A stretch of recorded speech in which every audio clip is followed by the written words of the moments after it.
세계 항공시장 좀 복잡하죠.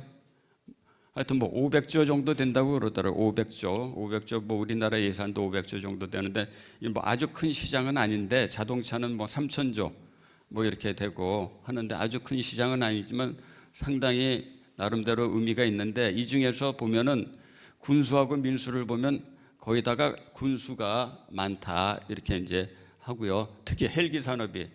그래서 제가 생각하기에는 헬기 산업이 발전되려면 이런 공공 민수가 발전돼야 되지 않을까 이렇게 생각해서 어떻게 보면 발전의 여지가 상당히 많다 이렇게 저는 보고 있습니다.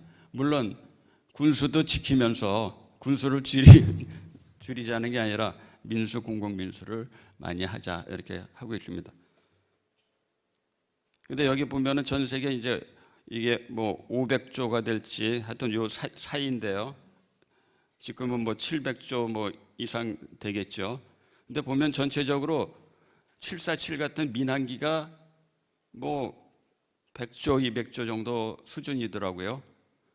이게 억불이 10억 불이 1조더라고요. 군용기가 그러니까 이게 전체 시장을 보면 민항기가 훨씬 많은데 왜 헬기는 공공민수가 적냐? 거기에 대해서 제가 이제 생각을 많이 했습니다. 부품 시장도 보면 적지 않고 MRO, Maintenance Repair Operation 이 시장도 굉장히 큽니다. 그래서 여러분이 지금 오늘 등대 연구하실 게 많습니다. MRO가 저렇게 큰데 우리나라 MRO는 저 정도의 규모를 갖고 있나? 그래서 전체 규모를 보면서 앞을 내다보는 것도 좋지 않은가 이렇게 생각을 합니다. 이 부품 장비도 또 MRO하고 상당히 많이 관련이 돼서 전체 완제기도 있지만은 이 MRO하고 부품도 무시 못한다 이렇게 생각할 수가 있습니다. 미국 같은 경우는 이제 민수가 많이 발달되어 있습니다. 공공민수. 근데 우리나라나 아시아를 보면 여기 보면은 군수가 발전됐습니다. 군수 발전된 것만 해도 굉장히 다행입니다.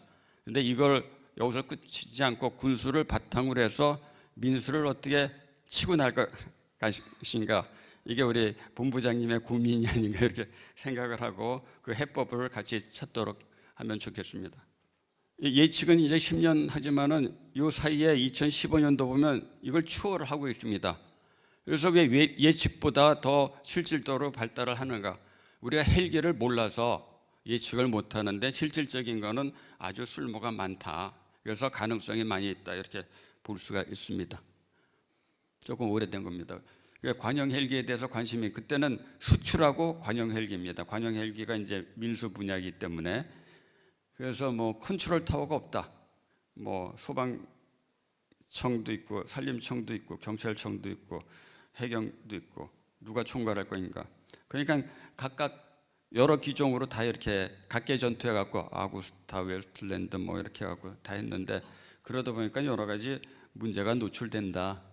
그래서 직구하면 문제가 되니까 좀 우리나라 거 쓰자. 그런데 법적으로 못 쓰게 돼 있어 갖고 불리하게 돼 있어 갖고 그때도 저도 국회나 이런 데 가서 뭐 산림청, 경찰청하고 해경은 밀스펙으로 된 것도 쓸 수가 있는데 산림청, 소방청은 못 쓴다. 군에서 그게 가망 인정한 게 더 훌륭하지 않냐 그랬더니 그게 아니라 군에서 한 거는 민간에서 안 쓰고 민간에서 쓴 건 무조건 군에서 쓴다. 그래서 민간이 훨씬 더 엄격하구나 그때 알았습니다. 그래서 하여튼 공공민수가 왜 이렇게 어려우면은 보통 우리가 민간하고 같이 지내기 때문에 그러는 걸로 알고 있습니다. 이 등대의 책임자 누구세요? 등대 책임자, 연구 책임자. 꼭 얘기해 주세요. 이 소통이 중요하다. 이럴 때 중요할 때 하다 보면 이게 또 못 돌아옵니다. 이게 꼭 해갖고 소통이 굉장히 중요해요. 소통이 안 되기 때문에 사고가 많이 난다. 휴먼 에러 70%다. 이렇게 되는 겁니다. 헬리콥터나 뭐 고정익이나 마찬가지입니다. 한국이나 뭐 외국이나 마찬가지고 한국도 제가 다 조사해봤습니다. 우리 배 장군님하고 70%가 휴먼 에러다. 휴먼 어떻게 할 것인가? 사람. 저기 등대 본부장님 사람 어떻게 해야지 될까요? 이게 문제입니다. 이게 70%입니다. 이거는 아무도 연구를 안 하고 뭐 다른 것만 하는 걸 알았습니다. 그래서 이제 사람에 대해서 해야 됩니다. 연구를 이제 사람에 대해서 하셔야 됩니다. 이 70%가 근데 옛날엔 기술 때문에 됐는데 이제 문화적인 거다. 문화적인 것 때문에 사고가 많이 난다. 문화가 틀리면 사고가 소통이 안 돼서 중요하다. 여기 보시면은 물론 파일럿가 잘못 판단하는 것도 있지만 칼처 안전 문화가 상당히 매니지먼트도 이게 이렇게 문제가 되는 겁니다. 그라운드 듀티도 문제가 되는 거고 뭐 파일럿가 역시 문제가 되지만 파트 그다음에 또 메인티넌스 다 관계가 되는 겁니다.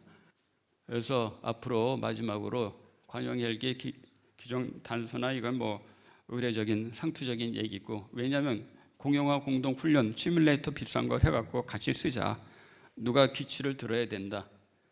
누가 들 것인가? 산림항공본부는 정비, 조정, 운영, 실전의 요소를 다 갖추고 있다. 우리나라 700대입니다. 저기 군용은. 근데 실전이 아닙니다. 훈련만 하는데. 산림항공은 40대, 50대 되지만 실전에 투입되기 때문에 항작사 사령관님보다 훨씬 더 여기에 경험이 많고 데이터가 많아서 데이터를 많이 모아서 안전 데이터를 바탕으로 세계 산업에 비약적인 도약을 할 수 있다. 이상으로 마치겠습니다. 고맙습니다.